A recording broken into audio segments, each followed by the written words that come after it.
Eh bien bonjour à tous. Nous sommes mardi, c'est la deuxième édition de la revue des Grandes Unes. La presse, vous aurez l'occasion de parcourir les tabloïds et les lettres parfums de l'actualité. La nouvelle expression parle de retour à l'école. La dure réalité du terrain, c'est le grand titre du journal. Le journal explique que le point du premier jour a été dressé par le syndicat national de l'enseignement secondaire à travers le territoire national. Tout cela a contenu en page 3. Le journal s'intéresse également aux mesures barrières. Comment gérer un mort de Covid-19?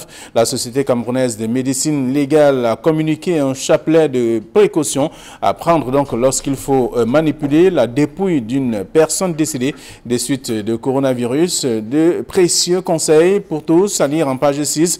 Le journal s'intéresse aussi à autre chose parlant de la sécurité à l'école, l'UNICEF au secours du Cameroun. À lire en page 2 du journal. Aïe-Boulevard, Covid-19 inaugure le camp SIC avec notamment les premiers cas confirmés de la région du Sud.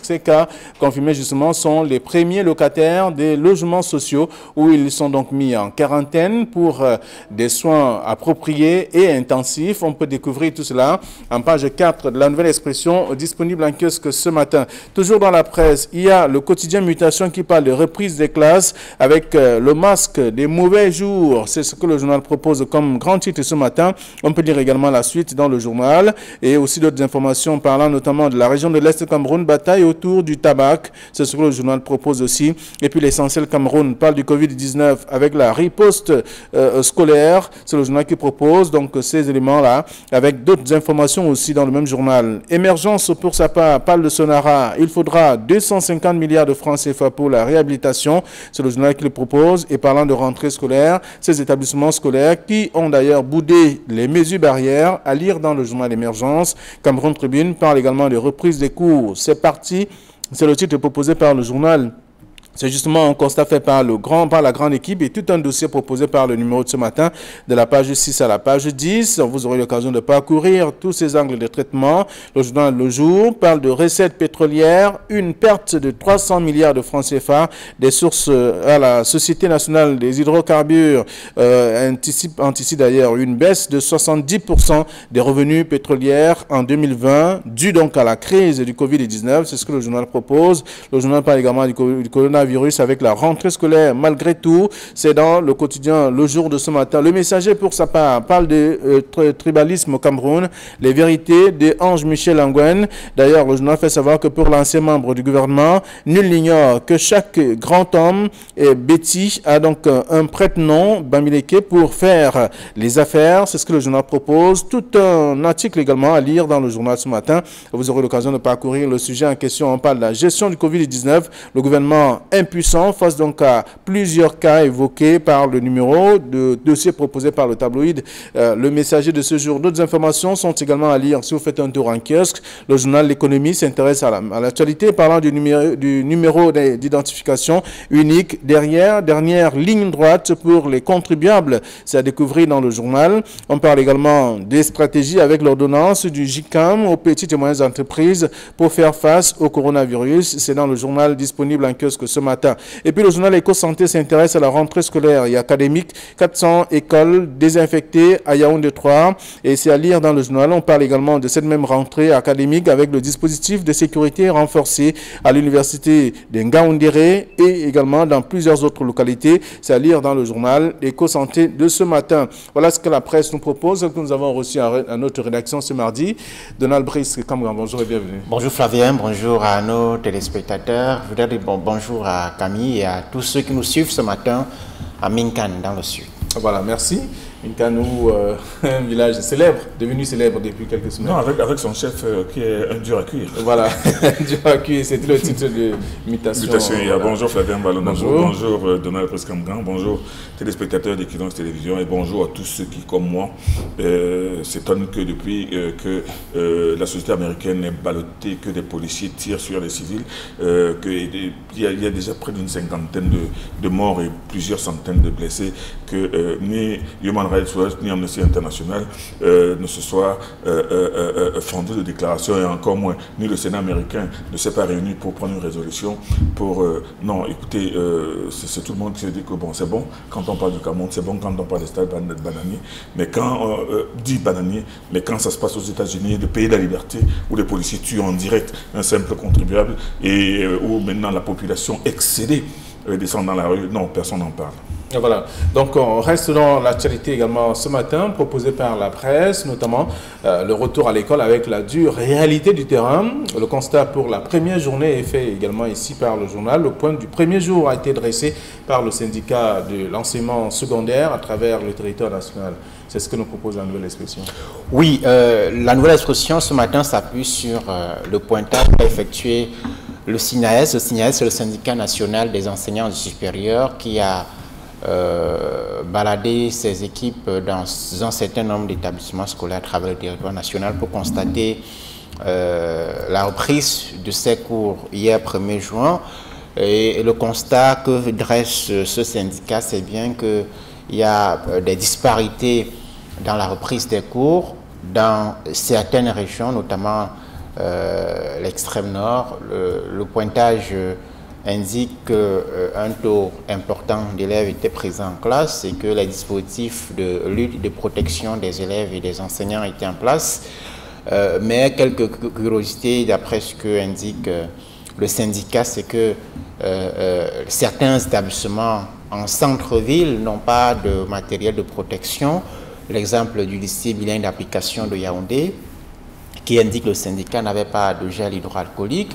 L'exemple du lycée bilingue de Deya, ici dans la région du littoral, qui n'avait pas de point de lavage d'eau, ça indique simplement qu'il y a des inquiétudes qui sont exprimées, notamment par les élèves et les enseignants qui reprennent dans le chemin d'école avec les conditions que l'on sait. On reviendra tout à l'heure sur ces inquiétudes. Très bien. Alors, ces inquiétudes également contenues dans la plupart des tabloïds avec cette dure réalité du terrain pour cette première journée. Cette dure réalité du terrain et que corrobore d'ailleurs le titre de, je crois, le Messager ou du jour qui parle de rentrer en demi-teinte. C'est vrai que la volonté y a été, la volonté des enseignants, de beaucoup d'enseignants a été vraiment de ramener les enfants à l'école, impulsé par le gouvernement. La volonté aussi des parents a essayé de sauver l'année scolaire, mais seulement les risques qu'avait évoqué le syndicat des enseignants du privé et qu'aujourd'hui les enseignants du secondaire demeurent. Et moi je pense que les interrogations demeurent. Le constat fait par ces enseignants devrait maintenant pousser le gouvernement à essayer de combler les lacunes, d'aller un peu plus loin justement dans l'implémentation d'une sécurisation un peu plus effective dans certaines structures scolaires, notamment à l'extrême nord, à l'est, bien à l'arrière-pays. Donc moi je pense que le constat fait par la nouvelle expression est un constat froid. Il ne fallait pas s'attendre à une rentrée euphorique. Il est vrai que dans certaines villes ou dans certains établissements, c'est vraiment l'idéal. Aller au lycée Georges ou aller dans certains autres lycées, vous allez voir que non seulement l'association des parents d'élèves ou même des anciens élèves se sont pliés en quatre pour essayer d'assurer, une rentrée pleine de sécurité, mais le constat de ces syndicalistes-là aujourd'hui démontre tout simplement que effectivement il y avait encore beaucoup de choses à faire. Il y a encore beaucoup de choses à faire. Et justement, le constat est fait aussi par Mutation qui parle donc plutôt de reprise des classes, le masque des mauvais jours. On a bien vu, il y a une image à la une du journal qui présente justement ces élèves avec un type de masque différent. Oui, le Mutation ce matin fait un peu le travail qu'a fait la nouvelle expression.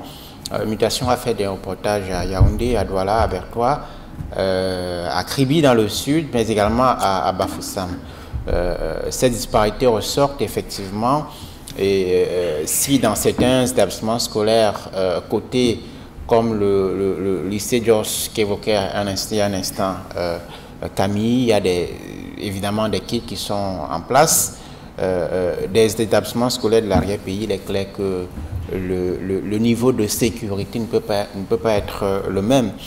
Les inquiétudes vont encore être plus grandes parce que il faut préciser que la reprise d'hier concernait uniquement les élèves des classes de terminale et de OPA 6 pour ce qui est du sous-système anglophone, et les élèves du cours moyen deuxième année pour le sous-système francophone et classe X pour le sous-système anglophone. Et donc on peut dire que les effectifs sont relativement peu importants. D'ici jeudi, les élèves des classes de 3e, de première et de l'OA6 vont reprendre le chemin de l'école, donc dans 4 jours. Et cela signifie une rallonge en termes d'effectifs. Cela signifie un nombre encore plus important de kits nécessaires pour la protection à la fois des élèves et des enseignants. Non seulement un nombre important avec cette reprise de jeudi prochain, mais également la question de la permanence et de la pérennité des moyens qui sont mis en œuvre. Parce que, évidemment que le premier jour, on mobilise tous les moyens qu'il faut. C'est le premier jour, il y a encore beaucoup d'enthousiasme, les moyens sont là, mais dans 2 semaines, 1 mois, 2 mois, est-ce que ces moyens seront encore disponibles? C'est la vraie question. L'inquiétude est aussi accentuée par le fait que les épidémiologistes nous indiquent que le pic de la pandémie n'est pas encore atteint au Cameroun et qui sera atteint, nous fait-on savoir, à la mi-juin, c'est-à-dire dans 2 semaines. Et voilà. Et que le mois de juin est un mois à risque, le mois de tous les dangers. Apprend-on également de la presse. Donc, parlant de ces masques de mauvais jours dans Mutation, qui s'intéresse justement à cette actualité, parlant de cette reprise des cours, il y a également l'essentiel Cameroun qui parle de la riposte scolaire et Cameroun Tribune qui vient simplement dire c'est parti pour cette reprise. Oui, c'est parti pour cette reprise. C'est parti pour la riposte scolaire. Mais moi, je dis aussi que c'est parti pour les interrogations, parce que au-delà de toutes les considérations et de tous les souhaits formulés par les uns et les autres, il reste un point auquel personne ne pense beaucoup. Il reste le souhait de la contamination des élèves par les enseignants. Parce qu'après les cours, les enseignants rentrent au quartier, les élèves rentrent à leur domicile. Et le quartier, le soir, c'est quelques petites bouteilles de quelques goudettes avec des amis, et ils reviennent le lendemain. Mais le problème, c'est qu'il faudrait faire attention, il faudrait systématiquement tester ces enseignants régulièrement, parce qu'ils peuvent être infectés à tout moment pendant les 1 mois et demi que va durer cette rentrée. Donc, moi, je pense qu'il y a aussi cet aspect des choses que beaucoup n'évoquent pas. Donald Bruce vient d'évoquer avec beaucoup de perspicacité le fait que, bon, ok, il y a des moyens qui ont été mis en place de jour de la rentrée, mais est-ce que ces moyens pourront toujours continuer à être mis en place 1 mois et demi après? Ça, c'est une question pertinente dans laquelle il faut que ceux qui ont pris la décision de faire démarrer la rentrée devront se poser encore. Et maintenant, l'autre question, c'est le risque de contamination des élèves, pas par d'autres élèves, mais par les enseignants eux-mêmes, qui sont peut-être sécurisés, qui portent peut-être des masques, mais qui le soir, quand ils rentrent chez eux, à leur domicile, ne peuvent pas s'empêcher d'aller prendre un verre dans une bande d'emporter ou dans un snack. Oui, puisque c'est généralement de ce côté qu'on a les soucis pour certains. C'est ce qui te dit d'ailleurs. Alors, donc on peut lire ça, on peut lire également ce volet, ce traitement, en tout cas cet angle de traitement dans la presse. Je voudrais rappeler peut-être pour sortir sur ce sujet que le Sénégal, qui est un pays un peu comparable au Cameroun en termes de démographie, en termes de niveau de développement, a reporté cette nuit la rentrée qui était prévue pour ce 2 juin. Et le Sénégal a moins de cas et moins de décès que le Cameroun. Le Congo a organisé des tests massifs pour tous les enseignants dans la perspective de la reprise des cours. Oui, mais on vous retraite de Donald parce que ce sont des exemples, mais pas des exemples forcément à suivre. Effectivement que chez nous, ce qui est bien n'est pas souvent copié. D'accord. Alors, donc, il y a également, dans la nouvelle expression de ce matin, on parle des mesures barrières. Comment gérer un mort de Covid-19 toute la Société camerounaise de médecine légale a communiqué un chapelet, notamment de précautions, à prendre lorsqu'il faut justement manipuler la dépouille d'une personne décédée des suites de coronavirus. Alors, des précieux conseils, précise le journal. Oui, il y a de fortes inquiétudes dans la gestion des corps de personnes décédées de coronavirus. Vous savez que chez nous, il y a un attachement qui est culturel et socio-culturel aux morts. Cet attachement varie d'une communauté à une autre, et avec cette épidémie du coronavirus, effectivement, il y a beaucoup de problèmes. Un certain nombre de familles qui voient leurs proches décédés de coronavirus prennent sur elles de transporter les corps, parfois de les manipuler, parfois de les manipuler pour des rites coutumiers que l'on sait chez nous. La Société camerounaise de médecine légale a cru devoir donner des prescriptions à la fois aux familles, mais également au corps médical et au gouvernement pour la gestion de ces 4 personnes décédées de coronavirus. Il faut dire que pour l'instant, le gouvernement ne semblait pas encore prendre toute la mesure de la nécessité qui a encadré la gestion de ces corps. Évidemment que il faut admettre que cette pandémie, c'est une maladie qui attaque les bases culturelles, les bases de civilisation. Lorsqu'on n'arrive plus à se saluer, c'est la civilisation qui est attaquée. Lorsque les gens ne peuvent plus communier entre guillemets avec les morts, c'est un peu une culture africaine, c'est ce sont nos schèmes, nos coutumes qui sont ici attaquées. Il faut malheureusement l'admettre avec ces prescriptions qui sont données. Il faut faire plus attention avec les décès de coronavirus qui peuvent présenter des risques de contamination pour la communauté. Alors, la Société camerounaise de médecine légale sort ici où propose ce qu'il faut faire, ce qu'il faut respecter lorsque vous avez en face un cas de Covid-19, un décès bien sûr. Heureusement que ce ne sont encore que des propositions qui gagneraient à être examinées, parce que en lisant ces propositions, moi j'ai eu la chair froide, j'ai eu la chair de poule. Imaginez ces propositions, parmi ces propositions, c'est que dès que quelqu'un meurt du corona, on ne le lave pas, on le déshabille et on l'enroule dans un drap blanc en laissant le visage pour qu'il soit juste identifié par sa famille. Ensuite, on le met dans un cercueil et ensuite, il est pris en charge, on va l'enterrer. Il n'y a pas de prière, il n'y a pas de diffusion, il n'y a rien du tout. Ça veut dire que c'est cet aspect déshumanisant de la gestion d'un corps de corona qui fait peur dans la mesure où, à ce moment-là, dès que quelqu'un meurt du corona, il devient juste un objet à être jeté, et auquel on n'accorde plus aucun égard. Imaginez quelqu'un qu'on enterre sans même lui avoir fait la toilette. Imaginez quelqu'un qu'on enterre sans l'avoir habillé. Mais ça, ce sont des propositions de ce groupe qui demande tout simplement, qui propose au gouvernement de prendre le mort du coronavirus, de les empaqueter, de les emballer, de les mettre dans un cercueil, d'aller les enterrer et maintenant de désinfecter partout. Alors la société évoque quand même le risque de contamination. Le risque de contamination, mais il faudrait savoir, est-ce que quand un individu meurt, est-ce qu'il peut encore contaminer ? Et maintenant, s'il ne peut pas encore contaminer, parce qu'il faut bien nous le dire, il faut bien dire, est-ce que ça empêche... On parle effectivement qu'au moment de l'autopsie, effectivement, il y a des risques qui sont vraiment certains de contamination. Mais au moment où l'individu lui-même meurt, est-ce que cet individu à ce moment-là est voué à être considéré comme un objet juste bon à jeter? C'est ça, c'est ce côté-là. Parce qu'il faudrait effectivement que, non seulement c'est des propositions, mais que les scientifiques et les responsables de la santé nous démontrent comment la dangerosité même d'un cadavre du corona et pourquoi on ne peut même pas l'habiller, pourquoi on ne peut même pas faire une prière au-dessus de son corps. Parce que là, je dis que le protocole proposé par la Société camerounaise, vraiment, c'est un protocole qui est tout simplement inhumain. Donald Brice, à mon avis, de contamination, c'est la raison pour laquelle des propositions sont faites pour éviter justement qu'il y ait d'autres personnes infectées. Le virus peut rester vivant pendant que la personne qui a été victime est partie. À l'état, on va dire, à l'état décédé, les probabilités de contamination sont minces, mais les médecins précisent, me semble-t-il, qu'au contact avec les liquides de personnes décédées, sang, salive, éjection et tout le reste, éjection, ainsi de suite, il y a effectivement des risques de contamination. Et je vous ai rappelé tout à l'heure nos habitudes culturelles de manipulation des corps. Lorsque vous laissez des corps à des familles pour inhumation, vous n'avez pas la certitude qu'il n'y aura pas de manipulation à risque. Et c'est pour ça qu'un accompagnement est nécessaire. Je pense que il y a également un travail d'éducation à mener. Et ça, c'est un volet qui ne me semble pas encore être pris à bras le corps par le gouvernement dans la gestion de la pandémie.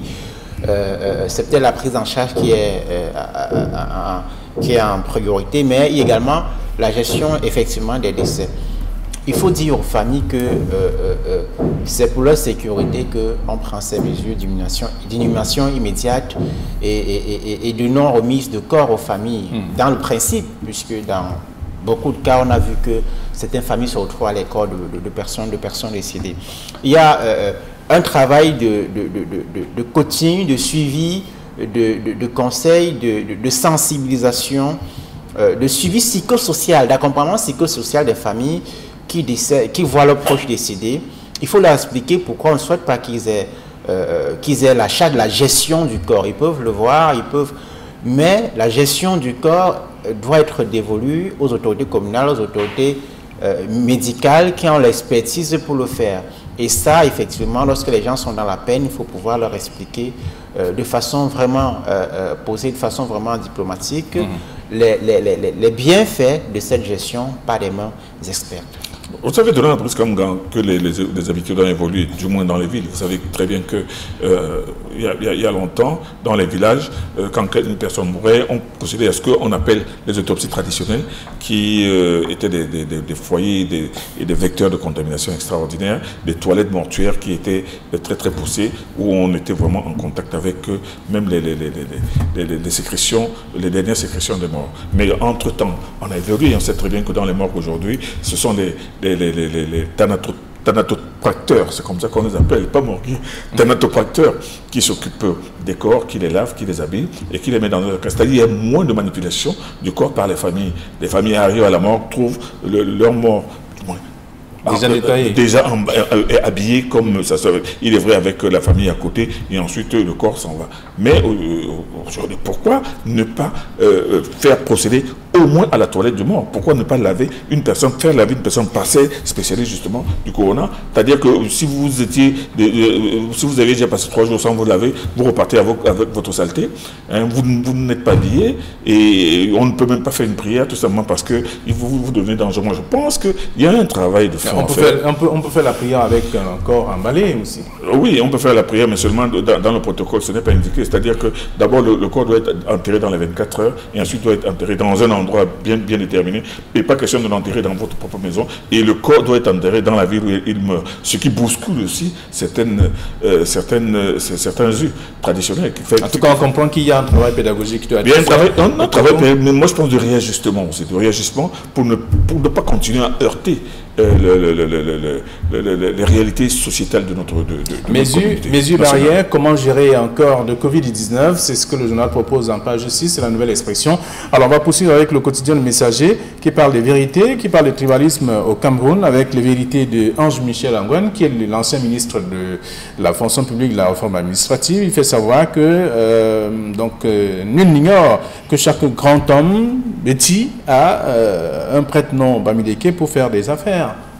Donald Brice-Kamga. Oui, il me semble que l'ancien ministre de la fonction publique et de la réforme administrative a fait cette sortie dans un forum WhatsApp et le journal a pensé qu'il était bon de mettre ses propos d'un ancien membre du gouvernement à sa une ce matin. C'est évidemment la question du tribalisme qui est ici au cœur du débat. C'est une question qui est d'actualité au Cameroun avec la montée dangereuse, devrait-on dire, du repli identitaire. Et ce repli identitaire s'est accentué avec une telle déferlante sur la scène politique qui fait effectivement craindre un effritement des liens sociaux et des dérapages avec des conséquences auxquelles l'on ne devrait normalement pas arriver. Mais moi, ce qui m'intéresse, c'est surtout l'attitude de l'État. Vous savez, je rappelle toujours le rôle de l'État, c'était un rôle de régulation. L'État, une fonction de régulation en toutes circonstances, et l'un des pans de l'État qu'est le gouvernement, c'est également effectivement d'assurer la cohésion sociale, la cohésion sociale, cette cohésion qui est souvent rappelée dans les discours officiels, sans que dans les actes, l'on ne puisse voir des orientations qui font penser qu'il y a une volonté effectivement d'assurer cette cohésion sociale. La question du tribalisme est une question qu'il faut tôt ou tard adresser au Cameroun. Cette question est plus dangereuse lorsqu'elle est transportée sur le terrain politique, lorsqu'elle est institutionnalisée. Sur tous les terrains. Si un citoyen ordinaire tient des discours à caractère tribaliste, c'est grave. Mais c'est plus grave lorsque c'est un institutionnel, lorsque c'est quelqu'un qui est investi d'autorité de l'État qui tient le discours tribaliste. Dans l'actualité, ce qui me revient en tête, c'est cette sortie d'un membre du gouvernement qui est au cadre au ministère de la Communication, qui, pour faire des reproches à un journaliste, s'est senti, je sais dans quelle sorte d'obligation, de rappeler sa proximité sociologique avec un acteur politique. Vous vous rappelez également qu'un membre du gouvernement toujours en fonction, au moment où nous parlons, s'est bien cru obligé de dire sur le média d'État pour lequel nous apportons, nous tous qui sommes sur ce plateau, un financement au titre de la redevance audiovisuelle, s'est cru devoir obligé de dire qu'une communauté allait être exterminée. De toutes les façons, je veux dire que cette institutionnalisation du tribalisme, c'est ça qui est plus à craindre. Parce que je rappelle toujours que s'il y a une volonté réelle de mettre fin au tribalisme au Cameroun, en tout cas de le réduire à sa plus simple expression, on le fera. Évidemment, tant que c'est utilisé pour des calculs politiciens, pour des règlements de compte politiciens, on va épiloguer largement quand on le pourra, mais effectivement, on va continuer dans la manipulation tant que ça serve les intérêts de certains clans. Alors, est-ce que, lorsque vous parcourez quand même l'article, est-ce que le ministre, l'ex ou l'ancien du gouvernement, allait dans le même sens? Il faut d'abord commencer par dire que ces poussées tribalistes et surtout de repli identitaire et surtout d'ostracisme des autres communautés mettent profondément à mal cette intégration nationale qui était déjà très poussée au Cameroun. Il faut dire que les Camerounais, après l'unité nationale, étaient déjà très avancés dans le cadre de l'intégration nationale. Les gens ne se regardaient pas de travers. Vous draguez une fille, on vous demande pas tu es d'où. C'est après peut-être avoir fait 4 ou 5 tours chez vous qu'elle se rendra compte que tiens, ton nom même, c'est quel village. Mais ce n'était plus important. Mais aujourd'hui, surtout après la dernière élection présidentielle, la montée des pulsions tribalistes ne fait que s'accentuer chaque jour, aussi bien du côté du gouvernement que de l'opposition. Parce que Donald Brice-Cambran a rappelé certaines phrases ou certains écarts verbaux de certains pontes de ce régime. Mais ce sont des écarts de notre point de vue, puisqu'il n'y a pas eu de condamnation. Non, ces écarts-là, tout le monde les a lus. Mais Donald Brice n'a pas rappelé aussi les autres écarts, d'autres aussi. Ceux qui sont dépositaires de la force publique, c'est-à-dire l'État, le gouvernement, doivent justement, s'ils considèrent que ce sont des écarts, pouvoir les condamner et rappeler tous ceux qui Donald Brice, nous sommes tous dépositaires de l'unité nationale, de l'intégration nationale. Nous avons tous une responsabilité. Pas l'autorité de l'État. Je dis une responsabilité individuelle et collective. Donc c'est pour ça aujourd'hui que c'est dangereux.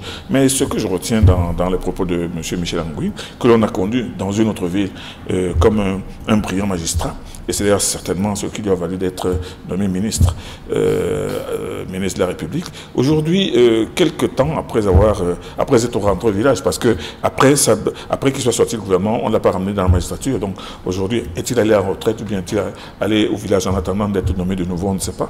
Mais qu'il sorte ce genre moi je pense à de boules puantes, parce qu'il a dit ce qu'il pense, il a dit certainement ce qu'il a constaté, mais seulement quand il était dans le gouvernement, il aurait pu justement se servir de sévérité en fait. Sévérité, mais cette vérité là, au moment où il était en fonction, il aurait pu justement se servir de ce qu'il sort aujourd'hui comme vérité pour dire à l'ETEC, écoutez, voici ce qui se passe. Il y a des pontes dans ce pays qui ont des prête-noms. Et voici le prête-nom. Moi je pense que ça aurait pu aider aussi à sécuriser davantage les caisses de l'État. Mais il a vu tout ça, il s'est tué.